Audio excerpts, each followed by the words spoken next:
Terve täältä aurinkoisesta Kemistä ja mullahan on ilo ilmoittaa, että Stadicans Tallonne tullaan kilpailemaan myös 2026. Kilpailu tulee muuttaa muotoaan 3 hengen joukkuekilpailuksi. Kilpailu on 2-päiväinen ja kilpaillaan huhtikuussa 17. ja 18. päivä tuolla takana olevalla uudella Kemi-areenalla. Kilpailusarjat tulevat olemaan avoin sarja, RX-sarja sekä Master-sarja ja joukkueen kokoonpano muodostuu joko 3 miehestä tai 3 naisesta. 2 päivän aikana jokainen joukkue tulee kilpailemaan 5-6 lajia sekä lisäksi parhaiten sijoittuneet finaalilajiin.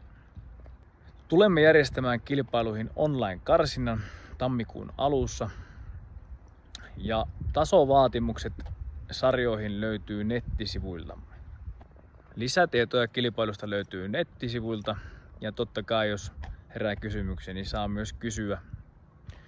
Eli nyt sitten ei muuta kuin keräämään joukkueen kokoonpanoa kasaan.